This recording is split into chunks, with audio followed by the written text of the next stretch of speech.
Good morning students. कल हमने पढ़ा था बेटा कि हिमालय को 3 लेयर में बांटा गया है। पहली लेयर थी हमारी ग्रेट हिमालय, जिसको इनर हिमालय भी कहते हैं हम। सेकंड लेयर हमारी होती है बेटा लेसर हिमालय, ओके। और थर्ड हमारी लेयर थी शिवालिक। अब हमने इनको पहले लेयर में बांटा, अब हम इसको रीजन वाइज डिवाइड कर रहे हैं, ठीक है। फर्स्ट जो ये रीजन है इसको हम बोलते हैं बेटा, इस एरिया को पंजाब हिमालय, ओके। पंजाब हिमालय जो है हमारा, देखो मैंने यहाँ लिख कर भी थोड़ा सा समझाने की कोशिश की है। इसको आप पिक भी ले सकते हैं और बार बार इस चीज़ को अगर देखेंगे तो क्लियर होता चला जाएगा। पहला हमारा है, यहाँ पे मैं दिखाती जाऊंगी कि ये पंजाब हिमालय है हमारा, और ये इंडस और सतलुज रिवर के बीच का एरिया है। सेकंड हमारा आता है बेटा, उसके बाद ये सेंट्रल हिमालय, क्या आता है हमारा, सेंट्रल हिमालय आता है। और ये एरिया सतलुज और काली रिवर है उसके बीच का रीजन है। थर्ड पर आता है हमारा, ये आप देख रहे हैं नेपाल हिमालय, मैंने शॉर्ट में यहाँ लिखा है, ये है ना हमारा नेपाल हिमालय। और नेपाल हिमालय जो है वो हमारा आता है सतलुज और काली रिवर के बीच में, यानी ये जो हिमालय है वो सतलुज और काली रिवर के बीच का एरिया है। अब आ जाइए बेटा ईस्ट की तरफ, जो ये ईस्ट है एरिया हमारा, ये इसको कहा गया है असम हिमालय। और ये तिस्ता और कौन सा है ये बेटा, तिस्ता और सतलुज रिवर है जो हमारी, उसके बीच का एरिया है। और एकदम से अरुणाचल प्रदेश के बाद जो हमारे हिमालयाज हैं वो एकदम से नीचे आ रहे हैं, उस एरिया को पूर्वांचल रीजन कहा गया है, ओके। नेक्स्ट है हमारा, ये आप देख रहे हैं बेटा ग्रेट इंडियन डेजर्ट। जैसे ये हमारा बिल्कुल ठंडा एरिया है, कोल्ड एरिया होता है ये, और जो पहाड़ वाला एरिया है वैसे उसमें बर्फ़ जो जमी रहती है उसके कारण वहाँ पर ठंड भी बहुत होती है। तो सेकंड हमारा एकदम, यहाँ आ जाओ एकदम ठंडे एरिया से एकदम गर्म एरिया पर। देखो यहाँ एकदम ऊपर एकदम ठंडा ठंडा पहाड़ हमें देखने को मिलता है, और एकदम उसके ही नीचे हमारा ग्रेट इंडियन डेजर्ट भी एस्टेब्लिश्ड है। यहाँ पर सारी रेत ही रेत होती है, बारिश नाम मात्र होती है, और अगर बारिश कभी हो भी जाती है तो बेटा ये रेत इस तरह की है राजस्थान के अंदर कि वो पानी को बहुत जल्दी सोख लेती है, धरती में वो नमी नहीं बनने देती है। यहाँ पे एकमात्र ही रिवर है, उसका नाम है लूनी, ठीक है। और यहाँ पर अरावली रेंज भी एस्टेब्लिश्ड है।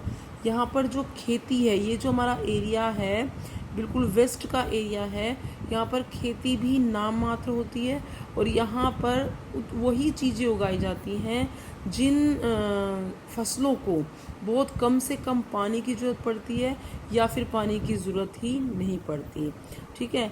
और यहाँ पर ऐसे ही एनिमल्स आपको देखने को मिलेंगे, ऐसे ही यहाँ पर जो हर तरह का जो लोग हैं वो भी ऐसे हैं कि जो इस तरह के वेदर को सहन कर लेते हैं, ठीक है। तो ये हमारा हो गया ग्रेट इंडियन डेजर्ट भी है।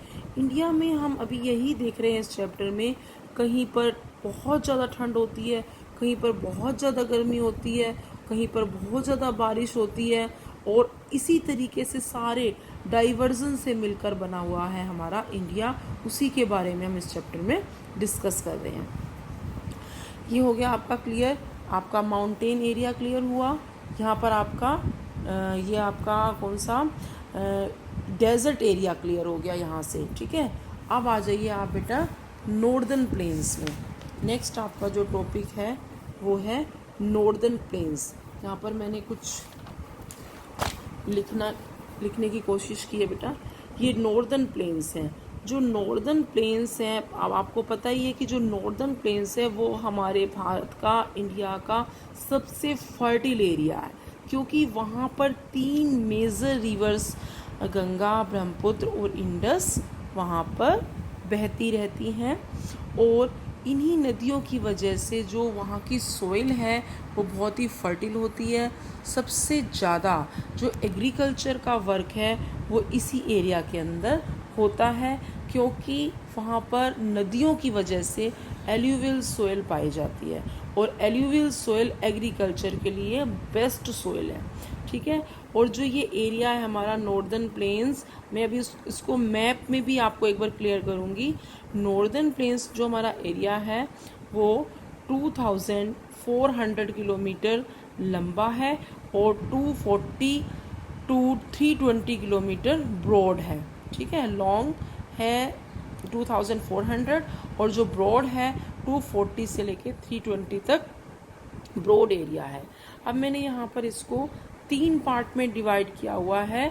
जो नॉर्दर्न प्लेन्स हमारे हैं वो 3 पार्ट में डिवाइडेड है। थोड़ा शॉर्ट में मैं बता रही हूँ आपको, साथ साथ रीड भी आपको करना बहुत कंपल्सरी है बेटा। सबसे पहले हमारा वेस्टर्न पार्ट है।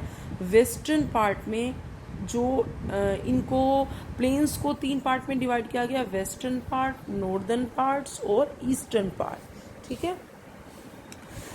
वेस्टर्न पार्ट जो है उसको पंजाब प्लेन भी कहा गया है, और इसका ज़्यादातर हिस्सा, लॉन्गेस्ट हिस्सा भी मैं आपको बोलूँगी, मोस्टली जो लॉन्गेस्ट एरिया है वो पाकिस्तान के अंदर जाता है। और ये इंडस और इसकी ट्रिब्यूटरीज हैं झेलम, चेनाब, रावी, ब्यास और सतलुज, इन सब से मिलकर बना हुआ है। मैंने अभी आपको बताया कि जो नॉर्दर्न प्लेन्स है हमारा वो मेनली रिवर की मिट्टी से ही बना हुआ है, और उसकी मिट्टी आप सभी जानते हैं कि रिवर्स की जो लाई हुई सॉइल होती है उसके अंदर काफ़ी मिनरल्स होते हैं, और हर तरह के उसके अंदर जो फर्टिल पार्ट्स होते हैं उसके अंदर मिक्स होते हैं। इसीलिए जो नॉर्दर्न प्लेन्स है वो काफ़ी फर्टिल है, एग्रीकल्चर के लिए बेस्ट रहता है, उसमें एल्यूवियल सॉइल पाई जाती है। ओके, सेकंड हमारा आ जाता है बेटा नॉर्थ, जो हमारा नॉर्थ इंडिया में है गंगा प्लेन। फर्स्ट हमारा था वेस्टर्न पार्ट में जिसको हम पंजाब प्लेन के नाम से जानते हैं, और ये उस इंडस और उसकी ट्रिब्यूटरीज से मिलकर बना है। इसका मोस्टली एरिया पंजाब में सिचुएटेड है। ओके, सेकेंड है हमारा गंगा प्लेन्स, और ये हमारा नॉर्थ इंडिया के अंदर आता है बेटा।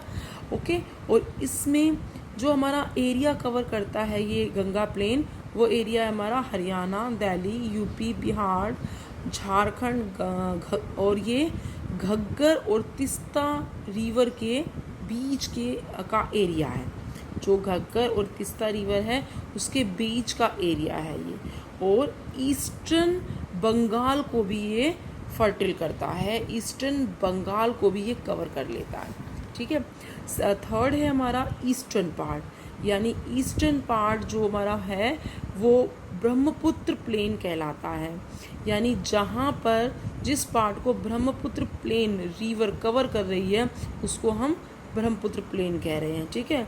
ये इसमें सारे ऑल ईस्ट के जो पार्ट्स हैं वो कवर हो जाते हैं, और वेस्ट बंगाल पूरा कवर हो जाता है। याद रखिएगा, मैंने अभी बताया आपको कि बंगाल का जो ईस्टर्न पार्ट है उसको गंगा प्लेन कवर करता है, और बाकी का जो वेस्ट बंगाल है बेटा उसको सारा का सारा ये हमारा ब्रह्मपुत्र प्लेन कवर कर लेता है। ओके, आज के लिए इतना ही, और बाकी कल करेंगे हम काम, साथ साथ पढ़ते जाएंगे बेटा।